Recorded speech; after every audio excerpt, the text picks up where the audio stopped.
안녕하세요. 스라 정보사연입니다. 상쾌한 아침 맞이하셨나요? 바쁜 하루를 시작하기 전 잠시 마음을 가다듬는 이 시간이 우리 시청자분들께는 숲속에서 불어오는 시원한 바람 같은 청량함이 되기를 바랍니다. 가장 낮은 곳에서 작은 생명을 닦아주며 30년을 묵묵히 헌신해온 한 어머니. 하지만 세상은 그 숭고한 예술을 집값 떨어뜨리는 흙먼지라 비웃으며 소중한 생명들까지 망치로 깨뜨려버렸습니다. 자신의 이익을 위해 타인의 평생을 쓰레기 취급했던 오만한 자에게 돌아온 세상에서 가장 아름답고도 통쾌한 인연의 보답. 지금부터 진짜 명품이 어디에서 오는지 보여주는 기적 같은 이야기를 시작합니다. 안녕하세요. 저는 이 화려하고 바쁜 도심의 한가운데 작은 자투리 땅에서 이름 모를 들꽃들을 키우며 살아온 김순자라고 합니다. 세상 사람들은 저를 그저 고집센 노인네라 부를지 모르지만 저는 평생 식물을 돌보며 그들이 내뿜는 조용한 향기에 기대어 살아온 평범한 사람입니다. 봄바람이 불어올 때면 이 작은 꽃밭에서 흙냄새가 한 움큼 피어오릅니다. 그 냄새를 맡고 있으면 까마득하게 잊고 지냈던 내 고향, 그 푸르던 청보리밭이 눈앞에 일렁이는 것만 같지요. 어머니의 구분 등 위로 쏟아지던 따사로운 봄볕, 아궁이에서 피어오르던 매캐하지만 구수했던 저녁 짓는 연기. 가난했지만 마음만은 참으로 풍요로웠던 그 시절이 이 흙 한 줌에 고스란히 담겨 있답니다. 세월이 흘러 내 머리엔 하얗게 서리가 내렸지만 꽃들을 들여다볼 때면 저는 여전히 어머니 품에 안겨있던 그 어린 소녀가 되곤 하지요. 그런데 어느 날부터인가 우리 동네에 거대한 쇼핑몰을 짓겠다며 대형 건설사의 사람들이 들이닥치기 시작했습니다. 그 중에서도 번듯한 양복을 입은 박 본부장이라는 사람의 눈에는 제 작은 화단이 지독하게도 꼴불견이었나 봅니다. 할머니, 여기 이제 세계적인 명품관 들어설 곳이에요. 이런 구질구질한 흙단지들이 입구에 있으면 브랜드 가치가 뭐가 됩니까? 당장 치우세요. 아니면 이 낡은 단지들 싹 다 깨부수고 폐기 처분할 겁니다. 날선 그의 목소리가 제 가슴을 날카롭게 베고 지나갔습니다. 명품관, 브랜드 가치, 참으로 번지르르한 말들이지요. 하지만 제게 이 꽃단지들은 구질구질한 쓰레기가 아니라 평생을 바쳐 지켜온 제 삶의 전부였습니다. 나이가 든다는 것은 때론 세상의 속도를 따라가지 못해 뒤처지는 쓸쓸함을 견뎌야 하는 일인가 봅니다. 젊은 시절에는 남편과 함께 억척스럽게 일하며 자식들 밥술이나마 굶기지 않으려 앞만 보고 달렸지요. 밤낮 없이 일하다 보니 어느새 몸은 여기저기 쑤시고 아파오고 품 안의 자식들은 각자의 가정을 꾸려 둥지를 떠나갔습니다. 평생을 의지했던 영감마저 몇 해 전 먼저 하늘의 별이 되고 나니 이 넓은 세상에 덩그러니 저 혼자 남겨진 것 같은 깊은 고독이 밀려오더군요. 그 지독한 외로움을 달래준 것이 바로 이 꽃들이었습니다. 씨앗을 심고 물을 주면 이 작은 생명들은 언제나 정직하게 싹을 틔워 저에게 인사를 건넸습니다. 당신은 아직 세상에 필요한 사람이에요. 꽃들이 피어날 때마다 그렇게 위로해 주는 것 같았지요. 하지만 박 본부장은 자신의 실적과 눈앞의 이익만을 위해 제게 마지막 남은 이용기마저 강제로 빼앗으려 했습니다. 당신 같은 노인네가 키우는 게 다 잡초지. 영양가도 없고 돈도 안 되는 거. 잡초라. 세상에 원래부터 잡초로 태어나는 생명이 어디 있을까요? 누군가 이름을 불러주지 않고 그 가치를 알아보지 못할 때 잡초라 불리는 것일 뿐이지요. 우리네 중년과 노년의 삶도 그렇지 않은가요? 한때는 누구보다 치열하게 세상을 이끌며 꽃을 피웠건만 주름지고 병들었다는 이유로 세상의 뒷방으로 밀려나는 것 같아 서글퍼질 때가 참 많습니다. 박 본부장의 그 모진 말은 단지 꽃을 향한 비난이 아니라 늙고 힘없는 제 존재 자체를 부정하는 것만 같아 참으로 가슴이 시렸습니다. 사실 제 화단 한편에는 제가 지난 30년 동안 온 정성을 다해 개량해온 특별한 단지들이 자리하고 있었습니다. 젊은 시절 꽃에 미쳐있던 저를 위해 남편은 없는 살림에도 세계 곳곳에 희귀한 야생화 씨앗들을 구해주곤 했지요. 우리는 그 씨앗들을 마치 우리 아이들 키우듯 애지중지 돌보았습니다. 자식 농사라는 게 내 맘대로 되지 않듯 꽃을 피우는 일도 참으로 많은 인내를 필요로 했습니다. 비바람에 꺾일까 노심초사 밤을 지새우기도 하고 몹쓸 병충해의 잎이 다 말라 죽어갈 때면 남몰래 눈물도 많이 흘렸지요. 하지만 비 온 뒤에 땅이 굳듯 그 모진 시간을 견뎌낸 꽃들은 기적처럼 눈부신 보랏빛을 튀어냈습니다. 그건 단순한 색깔이 아니었어요. 우리 부부의 땀방울이었고 자식들을 향한 눈물의 기도였으며 30년이라는 기나긴 세월이 빚어낸 영혼의 색깔이었습니다. 저는 그 보랏빛 야생화를 가만히 쓰다듬으며 먼저 간 영감과 도란도란 대화를 나누곤 했습니다. 여보, 올해도 당신이 좋아하던 그 꽃이 참 곱게도 피었소. 친구들은 늙어서 흙장난이나 한다고 타박하기도 했지만 제게 이 꽃은 과거와 현재를 잇는 끈이었고 가리운 사람들의 숨결이었습니다. 나이가 들수록 건강은 예전 같지 않고 관절마다 삐걱거리는 소리가 났지만 이 보랏빛 꽃망울을 볼 때면 제 마음만은 28 청춘의 봄날처럼 설레고 눈부셨답니다. 그러나 그 평화롭던 저의 우주는 하루아침에 처참히 짓밟히고 말았습니다. 어느 날 아침 포크레인을 대동하고 나타난 박 본부장은 제가 30년을 바쳐 피워낸 신비의 보랏빛 야생화 단지들을 가리키며 코를 쥐어 싸맸습니다. 냄새나는 잡초. 할머니, 착각하지 마세요. 요즘 세상에 누가 이런 촌스러운 꽃을 봐? 다들 세련된 조화나 명품 조경 찾지. 이런 쓰레기 같은 꽃들 붙들고 있지 말고 당장 시골로 내려가요. 그리고는 제 대답을 듣기도 전에 인부들을 시켜 망치로 그 소중한 단지들을 무참히 깨부수기 시작했습니다. 쨍그랑, 퍽! 도자기가 깨지는 소리가 제 심장을 내리치는 것 같았습니다. 안 돼. 제발 그것만은 안 돼요. 내 생명 같은 꽃들이에요. 저는 허겁지겁 달려가 바짓가랑이를 붙잡고 매달렸지만 돌아오는 건 차가운 멸시와 거친 손길뿐이었습니다. 30년 세월 남편과의 추억과 제 영혼을 다해 피워낸 예술의 결정체가 한순간에 바닥에 나뒹구는 쓰레기로 전락하고 말았습니다. 짓밟힌 보랏빛 꽃잎들 위로 검은 구둣발이 지나갈 때마다 제 안에 무언가도 함께 부서져 내리는 것을 느꼈습니다. 세상은 참으로 잔인합니다. 돈으로 환산할 수 없는 시간의 가치와 정성을 오직 숫자와 브랜드라는 잣대로만 평가하려 드니까요.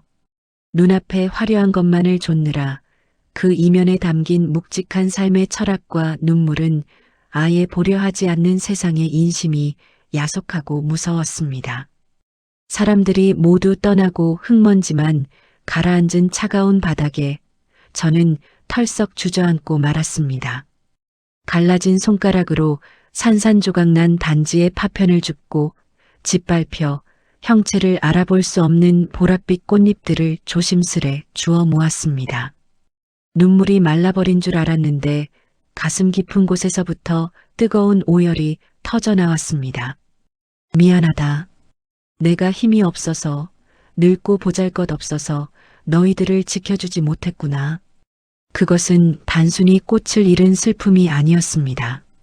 다가오는 노년의 무력감, 몸은 늙고 병들어 이제 세상의 뒤안길로 사라져야 한다는 서글픈 자각이 폭풍처럼 밀려왔지요.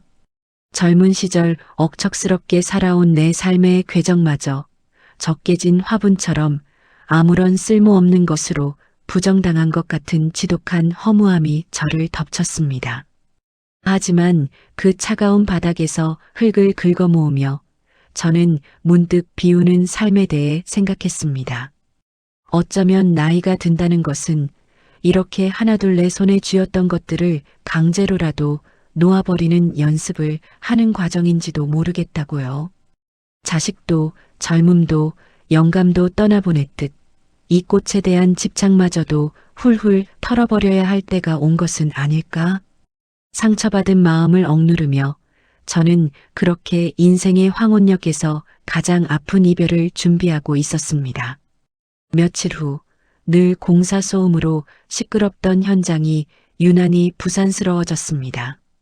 쇼핑몰 입점과 전속 계약을 위해 박 본부장이 그토록 공을 들이던 세계적인 패션하우스 샤를의 크리에이티브 디렉터 안드레라는 분이 직접 시차를 나온다는 것이었습니다. 현장에는 눈이 부실 정도로 화려한 붉은 카펫이 깔렸고 값비싼 외국의 조각상들과 화려한 서양란들이 줄지어 늘어섰습니다. 검은색 고급 리무진에서 은빛 머리를 멋지게 빗어넘긴 푸른 눈의 사내가 내리자 박 본부장은 두 손을 앞으로 모은 채 비굴할 정도로 허리를 깊숙이 숙이며 뛰어갔습니다. 마스터 안드레, 어서 오십시오. 당신의 위대한 브랜드에 걸맞게 세계 최고급 대리석과 가장 세련된 조경으로 이 입구를 꾸며두었습니다. 박 본부장의 목소리에는 탐욕과 우월감이 가득 차 있었습니다. 저는 저 멀리 공사장 한 구석에 밀려난 채 그 화려한 광경을 물끄러미 바라보았습니다. 세상의 중심은 저렇게 번쩍이고 눈부신 것들에 차지라는 걸 다시 한번 뼈저리게 느끼면서요. 가진 것 없는 늙은이의 초라함이 새삼스레 느껴져 저는 굽은 등을 더 웅크린 채 남은 흙더미를 치우기 위해 고개를 숙였습니다. 그때였습니다. 거드름을 피우며 화려한 조형물들을 둘러보던 안드레의 발걸음이 갑자기 우뚝 멈춰 섰습니다. 그의 시선이 머문 곳은 최고급 대리석도 수백만 원짜리 서양란도 아니었습니다. 박 본부장이 치워버리라고 명했던 후미진 구석, 아직 치우지 못한 깨진 단지 파편들 사이에서 간신히 흙을 물고 있는 짓밟힌 보랏빛 꽃 한 송이였습니다. 순간 안드레의 푸른 눈동자가 거칠게 흔들렸습니다. 그는 체면도 잊은 채 입고 있던 값비싼 코트 자락이 흙먼지에 더러워지는 것도 아랑곳하지 않고 그곳으로 다급히 달려갔습니다. 그는 떨리는 양손으로 짓밟힌 꽃잎의 흙을 정성스레 털어내더니 믿을 수 없다는 듯 꽃잎의 향기를 맡았습니다. 그러곤 천천히 고개를 돌려 구석에서 쓰레받기를 들고 서 있던 저를 발견했습니다. 안드레는 무언가에 홀린 사람처럼 제게 다가오더니 수많은 수행원과 굳어버린 박 본부장이 지켜보는 한가운데서 제게 90도로 깊숙이 허리를 숙였습니다. 선생님, 선생님이셨군요. 드디어 찾았습니다. 30년 전 프랑스의 작은 골목길에서 방황하던 이름 모를 유학생에게 자연이 빚어내는 진짜 색을 보라며 따뜻한 미소와 함께 씨앗한 알을 건네주셨던 그 위대한 예술가. 당신이 피워낸 이 숭고한 보랏빛이 없었다면 오늘날 우리 브랜드의 상징인 보랏빛 전설 라인은 결코 탄생하지 못했을 겁니다. 순간 제 귓가에 윙하는 이명이 들리며 세상의 모든 소리가 멈춘 것 같았습니다. 30년 전 남편과 함께 처음으로 떠났던 유럽 여행길. 골목 모퉁이에서 스케치북을 찢으며 좌절하고 있던 파란 눈의 청년에게 제가 소중히 품고 다니던 보랏빛 야생화 씨앗 하나를 쥐어주었던 그날의 기억이 안개 거치듯 떠올랐습니다. 젊은이, 인생도 이 씨앗처럼 긴 겨울을 견뎌야만 가장 아름다운 색을 낸다오. 손짓 발짓 섞어가며 위로를 건넸던 그 가난한 청년이 세계적인 거장이 되어 제 앞에 서 있는 것이었습니다. 상황을 파악하지 못한 박 본부장은 사색이 되어 더듬거렸습니다. 마스터 안드레. 무슨 오해가 있으신 것 같습니다. 저건 그냥 이 노인네가 키우는 더러운 잡초 쪼가리일 뿐. 입 닥치시오. 안드레의 불호령이 공사장에 천둥처럼 울려 퍼졌습니다. 그는 박 본부장이 제 화단을 망치로 부수고 꽃들을 짓밟았다는 사실을 직감하고는 안색이 서늘한 얼음장처럼 변했습니다. 당신은 아까부터 명품의 가치와 아름다움을 운운하지만 정작 진짜 아름다움이 무엇인지 전혀 모르는 천박한 사람이군. 당신이 쓰레기라 부르며 짓밟은 이 꽃은 전 세계 수천만 명이 열광하는 우리 패션하우스의 살아있는 영감이자 기원이요. 근본을 모르는 자가 감히 예술을 논할 자격은 없소. 안드레는 제 거친 두 손을 자신의 따뜻한 손으로 꼭 감싸주며 박 본부장을 향해 선언하듯 말했습니다. 내 스승님의 위대한 예술과 영혼을 짓밟은 자가 세운 쇼핑몰에는 우리 브랜드의 단추 하나, 실오라기 하나도 입점할 수 없소. 당신 회사와의 모든 계약은 이 시간부로 전면 취소요. 돈과 권력이면 세상의 모든 아름다움마저 지배할 수 있다고 믿었던 박 본부장은 자신이 처참히 부수어버린 바로 그 잡초 때문에 자신의 모든 것이 무너져 내리는 것을 망연자실하게 지켜보아야만 했습니다. 겉모습의 화려함으로 속을 채우려던 자의 탐욕이 묵묵히 흙을 일구어온 진심 앞에 무릎을 꿇는 순간이었습니다. 결국 박 본부장은 세계적인 계약을 파기당한 책임을 지고 회사에서 불명예스럽게 해임되었습니다. 업계에서는 진짜 가치를 알아보지 못하는 안목 없고 무식한 개발자라는 낙인이 찍혀 영영 매장당하고 말았지요. 그리고 저를 찾아온 기적은 거기서 끝이 아니었습니다. 안드레는 본사에 강력하게 요청하여 제 화단이 있던 바로 그 자리를 매입했습니다. 그리고 차가운 쇼핑몰 대신 세상에서 가장 따뜻하고 아름다운 비밀의 정원 박물관을 세워주었습니다. 부서졌던 단지들은 황금빛 테두리로 아름답게 이어 붙여져 박물관의 중심에 전시되었고 그 안에서는 다시금 짙은 보랏빛 야생화들이 눈부시게 피어나고 있습니다. 이제 이곳은 저 혼자만의 쓸쓸한 화단이 아닙니다. 저처럼 퇴직하고 적적해하던 동네 친구들이 매일같이 찾아와 함께 차를 마시고 젊은 연인들과 어린아이들이 찾아와 꽃향기를 맡으며 쉬어가는 도심 속의 오아시스가 되었습니다. 아침 일찍 정원에 물을 줄 때면 먼저 떠난 영감의 목소리가 바람을 타고 들려오는 것 같습니다. 거봐, 임자. 내가 그 씨앗들 꼭 좋은 일 만들어줄 거라고 했지? 마음 한구석에 뚫려있던 중년의 고독과 노년의 서글픔이 사람들의 따뜻한 웃음소리와 생명력 넘치는 꽃향기로 가득 채워지는 것을 느낍니다. 모든 것을 비우려 했던 그 순간 하늘은 제게 더 큰 인연과 사랑을 채워주셨습니다. 돌아보면 인생이란 참으로 한치 앞을 알 수 없는 신비로운 흙밭 같습니다. 때로는 비바람이 몰아치고 때로는 누군가의 발에 무참히 짓밟혀 모든 것이 끝났다고 생각되는 절망의 순간도 찾아오지요. 하지만 여러분, 우리가 흘린 땀방울과 눈물, 그리고 누군가를 향해 내어주었던 따뜻한 진심한 조각은 결코 사라지지 않습니다. 그것은 차가운 땅속 깊은 곳에 씨앗으로 숨죽여 있다가 가장 절실한 순간에 상상도 못할 만큼 찬란한 꽃으로 피어오르니까요. 돈이나 권력, 화려한 명품만이 세상을 지배하는 것 같지만 결국 사람의 마음을 움직이고 세상을 바꾸는 것은 변치 않는 자연을 닮은 진심뿐이라는 것을 저는 제 삶의 황혼역에 이르러서야 온 세상에 보여주게 되었습니다. 우리 나이쯤 되면 거울 속에 비친 주름진 얼굴을 보며 한숨 쉬는 날도 많지요. 자식들에게 짐이 될까 전전긍긍하고 하루가 다르게 삐걱거리는 몸을 보며 서글퍼지기도 합니다. 하지만 시들어가는 꽃이 못난 것이 아닙니다. 꽃은 져야만 비로소 열매를 맺고 내일을 기약할 씨앗을 남기니까요. 우리의 주름은 그저 늙어가는 흔적이 아니라 수많은 비바람을 견뎌내며 누군가의 그늘이 되어준 위대하고 아름다운 훈장입니다. 오늘도 저는 이 비밀의 정원에서 기꺼이 손에 흙을 묻히며 하루를 시작합니다.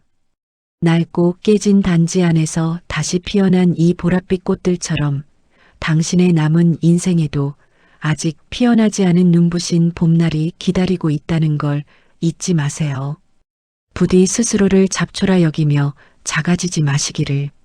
당신은 그 자체로 이미 세상에서 가장 귀하고 고귀한 꽃이랍니다. 지금까지 작은 화단에서 진짜 인생을 배운 할머니 김순자였습니다. 여러분의 오늘 하루도 저 들꽃의 향기처럼 맑고 평안하시기를 두 손 모아 기도합니다.